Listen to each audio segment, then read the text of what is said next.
Assalamualaikum, dan di dalam tutorial ini kali ni kita akan klik button blank workbook ni untuk kita melihat fungsi-fungsi button di dalam Microsoft Excel. So I'm going to click this button right now just to open a blank document. So we are going to look, okay, kita akan melihat ke semua button-button yang penting di dalam Microsoft Excel. Okay, so seperti yang kita tahu, Excel ni dia popular kalau kita nak buat table lah. Dan selalunya table-table ataupun jadual yang mempunyai formula. Okay, so I akan select ataupun klik button di sini untuk select ke semua kotak-kotak di dalam Excel ni. Dan I akan besarkan sikit font size dia, maybe dalam 16. Okay, 16 font, so kotak-kotak dia besar-besar sikit. Okay, sebab kita akan cuba nak buat latihan ni. Okay, kita akan bina jadual mengenai jadual taburan markah pelajar ni. Okay, kita akan bina jadual ni dan kita akan memasukkan formula ke dalam kotak-kotak yang tertentu dan kita akan membina carta bagi jadual yang kita akan buat ni lah. Okay, so seperti yang kita tahu, Excel mempunyai banyak kotak. Okay, so kalau kita lihat di sini dia ada label A, B, C, D. So kalau kita klik betul-betul pada huruf dia, so kita akan select keseluruhan kolom dia. Okay, so anyway, nama label ni sebenarnya adalah column header. Okay, dan kalau kita klik pada nombor-nombor pada spreadsheet Excel ni, dia merujuk kepada row. Okay, row ataupun barisan jadual tu lah. So if I were to click the number 1 here, so this is what we call as the row header. So kat sini kita panggil row header. Yang label A, B, C, D, E, F, G semua ni kita panggil column header. Okay, so kita akan klik pada kotak yang pertama. Okay, pada kotak cell reference B2. Okay, kedudukan kotak tersebut adalah pada cell reference B2. So kita akan type tajuk dia dekat sini. So kita akan type tajuk dia kat sini, jadual taburan markah pelajar. Okay, tingkatan 5A katakan. So kita tekan enter. Kita dah type je ni, kita tekan enter. Andai katalah kalau kita nak editkan perkataan-perkataan ni, kita boleh je double click dalam kotak tu. Kalau kita betul-betul double click dalam kotak tu, nanti yang cursor berkelip tu akan keluar kan. Lepas tu kita boleh klik betul-betul kat mana-mana perkataan yang kita nak edit. Mungkin kita nak buat kat sini kita nak tambah perkataan kelas, kita type kat sinilah. Okay, so kalau kita nak edit dalam kotak tu, kita boleh sebenarnya kita boleh double click je. Kita double click je dalam kotak tu. Lepas tu kita cuba nak ikutlah latihan dalam buku ni. Kalau you ikuti kursus online kami, setiap student akan diberi buku ni, course manual ni lah.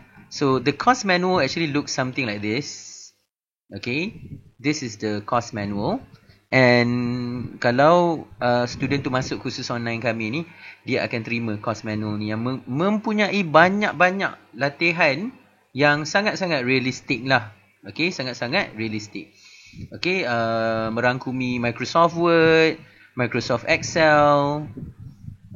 So untuk I pilih latihan ni sebab latihan ni betul-betul menunjukkan fungsi Excel sebenarnya. So dia ada nombor, nama, markah 1, markah 2, markah projek, jumlah markah. So I klik kat sini, I type nombor. So I klik kat kotak sebelah ni, I type nama. Okay, so I pun boleh besarkan kolom dia dengan meletakkan mouse I di antara huruf B dan C ni. So boleh letakkan kat sini. So kolom nama ni I besarkan. Nampak? Kat sini I besarkan sikit. So I type lah markah 1. Type markah 1. Okay, tapi I nak type 30%. Betul-betul kat bawah markah 1 tu. Maksudnya I nak pergi ke barisan yang kedua, barisan yang di bawah, tetapi I nak maintain pada kotak yang sama. So I akan tekan alternate enter pada keyboard I. I tekan alternate enter serentak. Okay, dan cursor I akan ke bawah. Dan I akan type 30% kat sini. Dan lepas tu I tekan enter sahaja. Okay, sama juga untuk case ni. Yang ni, ni pun I type markah 2. Lepas tu I tekan alternate enter. Lepas tu I type 30%. Lepas tu I tekan enter. Lepas tu I tekan enter. Tapi cuma kotak ni mungkin tak cukup besar kan. Jadi kita besarkan dia. Besarkan dia macam ni. Lepas tu kita klik pada kotak ni. Lepas tu kita type markah project pula. Kita type markah project yang merangkumi 40% lah. So tu yang kita type alternate enter. If I go down to the next line, kalau I nak pergi ke bawah, ke barisan yang bawah tu, I tekan alternate enter. Lepas tu I type lah 40%. Sama macam dalam buku. Kan? Macam tu. Okay, so row ni pun kalau kita nak adjust pun boleh kat sini. Kat sini adalah jumlah. So I pun type lah jumlah kat sini. Okay, so kita pun boleh tengok kita punya label-label pada jadual kita ni. Kita nak center kan, kita kena highlight dulu kotak-kotak ni. Maksudnya kita kena click and drag ataupun klik tarik. Click and drag, klik tarik. Lepas tu kita tekan center. Lepas tu kita tekan middle align. Semua button-button ni semuanya asalnya daripada the home menu button. Okay, this home menu button. If you were to click this home menu button, and you can see there are all these functions over here. Fungsi-fungsi utama Excel banyaknya duduk dekat home button. So I pun boleh select semua kotak-kotak ni, click and drag, select, klik tarik. Klik tarik. Tekan center, lepas tu I tekan middle. Jadi dia betul-betul duduk kat tengah. Lepas tu I akan masukkan shading, masukkan fill shading. Katakanlah I pilih warna purple. Warna striking sikit, purple. Lepas tu I cubalah nak tukarkan warna tulisan dia, pilih warna putih. Katakan warna putih. I suka warna putih. So I click bold. Okay, so nanti kita akan isikan ke semua data-data ni.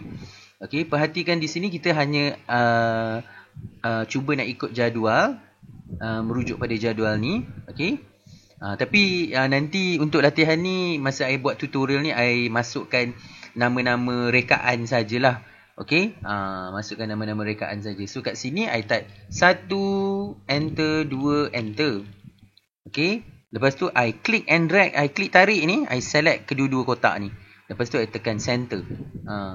Okay, pastikan kotak ni berada dalam keadaan select macam ni. Click and drag, select, dan lepaskan mouse key you. Letakkan mouse you betul-betul pada penjuru bucu belah kanan bawah. Dan you akan nampak ada satu cross kecil warna hitam kan. Masa tu you klik tarik. Click and drag. Tarik ke bawah. Katakanlah sampai 8 orang je.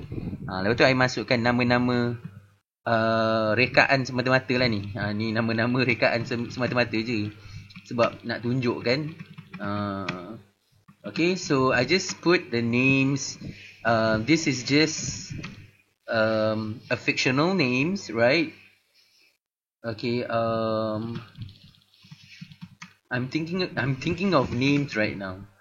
Okay, I'm thinking of names. Okay, and kita akan masukkan markah-markah. So kira Ali ni markah 1 ujian dia dapatlah 56. Markah 2 untuk Ali dapatlah 66. Markah projek dia pula 78. So kira jadual ni, okay, dia menyenaraikan markah-markah untuk setiap pelajar. Iaitu markah 1 merangkumi 30% daripada keseluruhan markah. Markah 2 merangkumi 30% daripada keseluruhan markah. Dan markah projek merangkumi peratus yang terbesar sebenarnya. Iaitu 40% daripada keseluruhan markah. Kalau kita tambah 30 campur 30 campur 40 ni, kita akan dapat jumlah dia kat sini sebanyak 100%. So I mark kat sini 100%. Okay, so kat sini I just masukkan je lah contoh-contoh markah. Okay, masukkan dulu contoh-contoh markah. Okay, sebagai contoh je lah. Okay, so katakan kat sini I letak 45, 78, 90, 56, 88, 89, 45, 67, 88, 45, 48, 98, 98, 56, 77, 89. Okay, so sekarang ni kita nak cuba buat macam ni. Kita nak cuba buat markah-markah ni semua. I select dulu I select dulu semua markah-markah ni. Lepas tu I klik center. Center untuk tengahkan dia. Untuk centralizekan dia.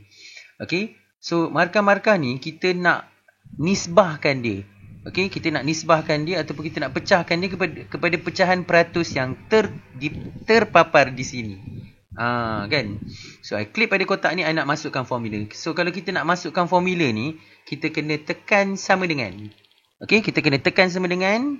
Lepas tu kita kena klik pada kotak-kotak yang terlibat. Bila kita klik je pada kotak ni, maka cell reference dia pun akan keluar di sini secara automatik. So kalau kita nak darab, kita kena tekan bintang ataupun asterisk pada keyboard kita. Tekan bintang dan type 30% kat sini. Lepas tu kita tekan tambah.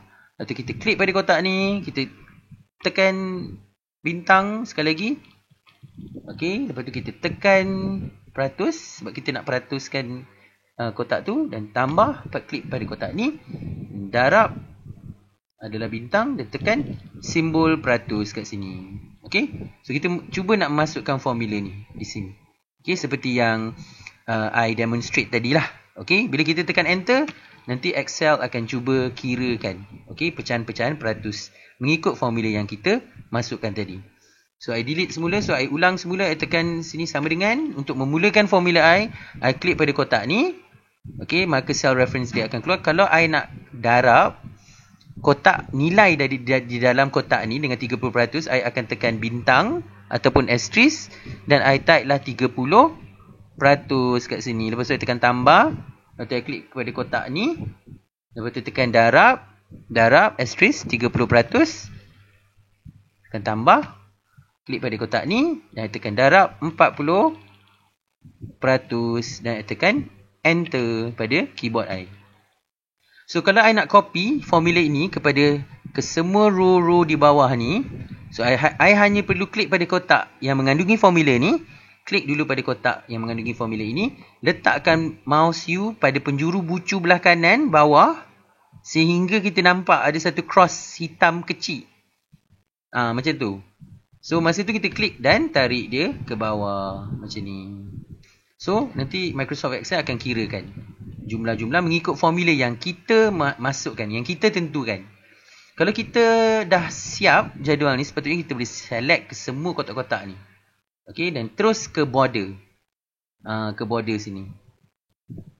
Fungsi button ni dipanggil border. Dia untuk memberi sempadan garisan kepada kotak-kotak yang kita pilih, dan I akan buka function ni dan pilih all border. Okay, to border everything. Okay, so I pun boleh wujudkan lagi formula seperti formula purata, okay, formula minimum, formula maksimum dan formula jumlah ataupun total lah. Jumlah tu total lah. So kalau I nak kira average ataupun purata bagi ujian markah 1, I hanya perlu klik pada kotak ini dan I terus saja, I still maintain being in home tab. Okay, masih lagi berada dalam home tab.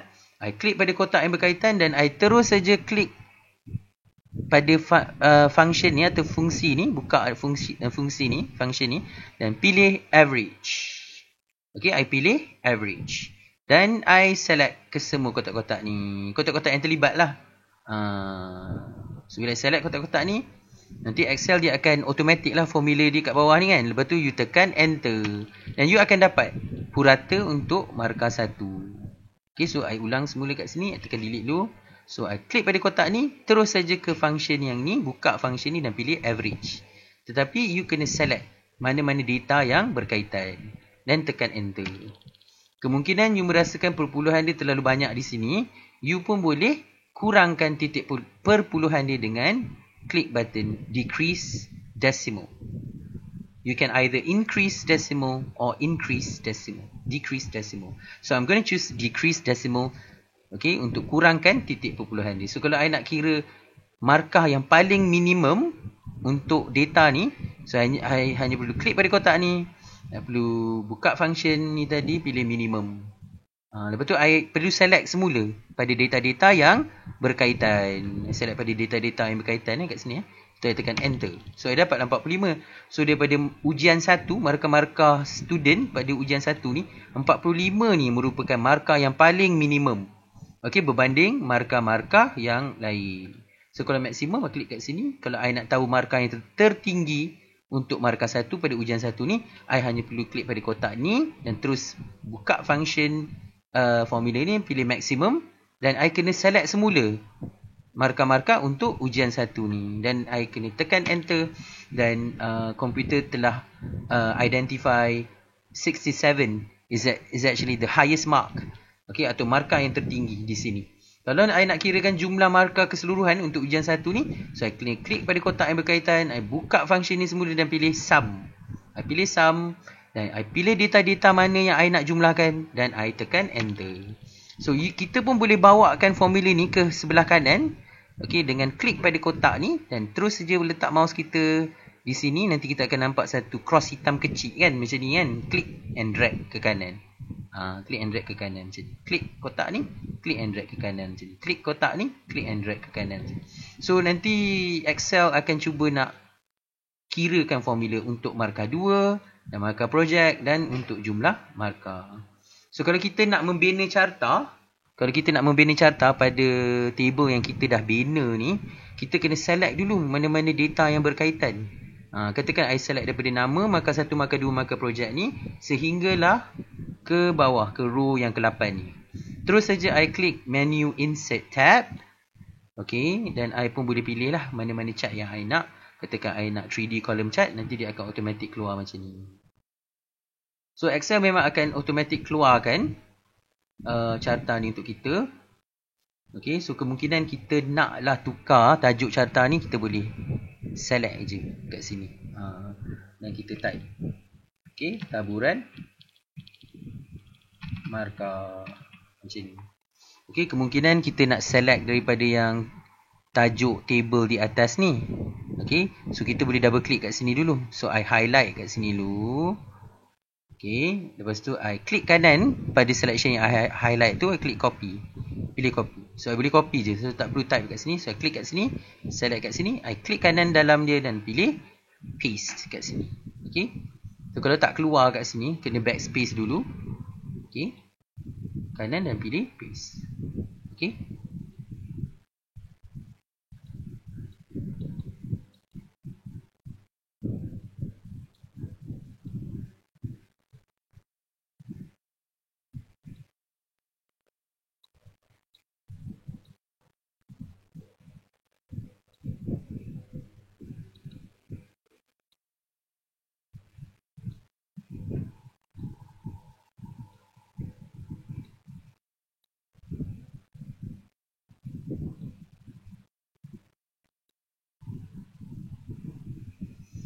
Okay, so tadi I nak paste tadi tu, function tu dia tak keluar paste tadi.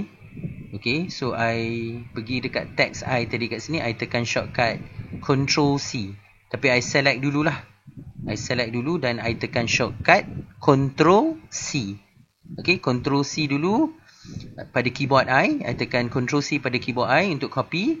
Okay, dan I terus saja ke title chart ni dan I tekan Ctrl V. Ctrl V pada keyboard I.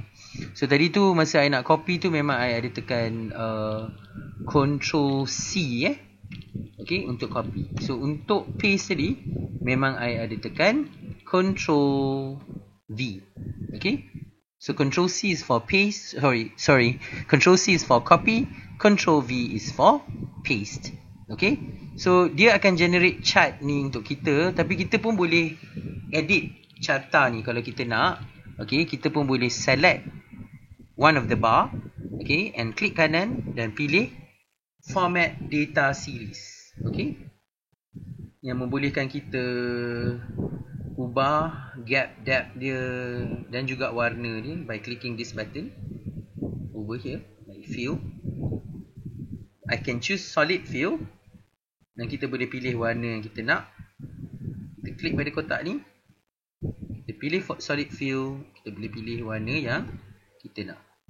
Klik kat bar ni, pilih solid fill dan boleh pilih warna yang kita nak. So katakanlah, okay, teks pada carta kita pun mungkin tak cukup besar. Kita boleh select betul-betul kat teks tu. Okay, select betul-betul kat teks tu. Terus je tukar font size dia di sini. So dia akan besarkan font size. Okay, sama juga untuk nombor-nombor ni. Kita boleh select ni. Boleh pilih font size yang lebih besar. So ini adalah salah satu contoh carta je. So di dalam Excel dia sebenarnya ada banyak carta. Okay, ada banyak carta yang kita boleh tengok. Okay, yang kita boleh tengok. Okay, I highlight dulu semua data-data yang terlibat. Then I click the insert tab. Okay, and then I click one of the chart. Tadi kita ada pilih 3D column chart. So dia ada beberapa. Dia pun ada 2D bar chart. Okay, dia pun ada chart yang macam ni. Okay, dia pun ada chart yang line chart macam ni. Okay. Okay, so ini I pilih area chart. Area chart. So area chart will give you this kind of visual. Okay. Okay, so kita tengok chart-chart yang lain juga, including this chart, histogram. Okay, this is a histogram chart. Okay, and many other charts. Okay, so dalam kursus ni memang kita akan belajar more or less Excel formula. Okay, daripada tahap basic ke pertengahan lah. Okay, seperti yang dipaparkan dalam buku course menu ni. So ada banyak latihan yang kita akan buat di dalam kursus online ni. Okay, termasuk carta tadi, seperti membina carta, dan juga kita pun akan buat jugalah table-table yang lebih mencabar. Okay, table-table yang lebih mencabar dan formula-formula yang lebih advance. Okay, kita juga pun akan buat laporan kewangan menggunakan Excel. Okay, seperti this particular profit and loss performance report. So in this course also we are going to cover that. Okay, including the if function, the mid function, concatenate function, VLOOKUP, conditional formatting, and the pivot tables. Okay, so you are also going to learn pivot tables in this online course. Thank you very much.